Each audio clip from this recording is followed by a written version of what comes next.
When working with Trash 2's trash module and working with wave shaping distortion, you can make your own wave shaping curves for either asymmetrical or symmetrical distortion. But in addition, you can also start by working with a pre-made wave shaping curve and then modify it from there. And this gives you some additional possibilities because it gives you a starting point that might point you in a direction you wouldn't otherwise think about. So here, for example, under Distort, I can find a whole bunch of pre-made wave shaping functions here. Some of them have fairly straightforward names like Blues Driver. Some of them are little unusual names like Crunchy Taco. And so I can start with one of these. I'll start with Blues Driver, for example. And if I click here, and I'll turn these off just for a minute, this is the actual starting curve called Blues Driver. So again, with my drum beat, sounds like this.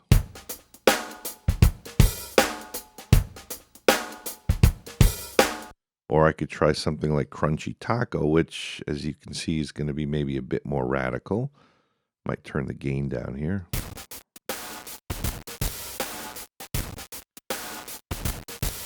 So it's a quick way to get started with a pre-made wave shaping curve. But then from here, I could modify it. So now this becomes a way to modify the pre-made curve. And again, what I can look at is this is the original curve in red, and this will be the result in purple. So for example, I might like this, but I might decide to just pull down. So the mapping of these amplitudes here at the input changed a little bit in terms of how they map at the output. And then here I might say for the maximum amplitudes at the input, they don't get quite so high at the output.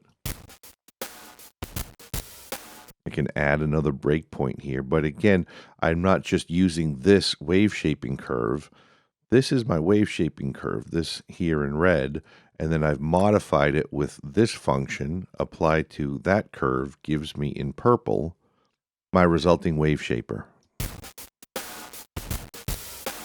I'm going to clear all here. We'll start with something else.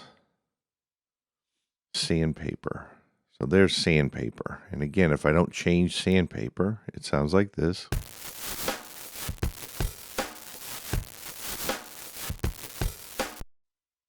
It's kind of interesting. And then I can say in the positive and negative quadrants, I'd like to modify it in different ways.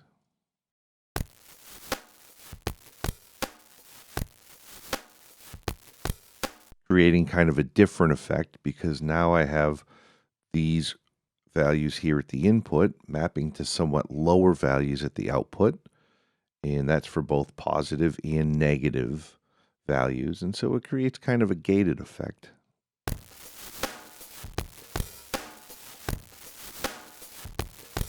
And that's kind of fun. And we can look at some of the other categories. For example, faulty. We can try cold solder, and this might give us kind of a cold solder joint effect. And then I can go ahead and make some adjustments. I'm in bipolar, so I can have different functions for the positive and negative values like this.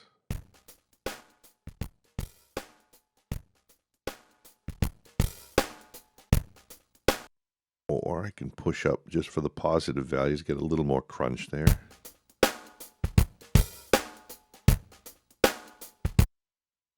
And that's the idea. So you can go through all of these and start with some kind of pre-made curve as a starting point for your wave shaping. Or you could say, no, I don't want to start with a pre-made curve, in which case you're just working with your own, either asymmetrical distortion, or if I turn off bipolar, symmetrical distortion.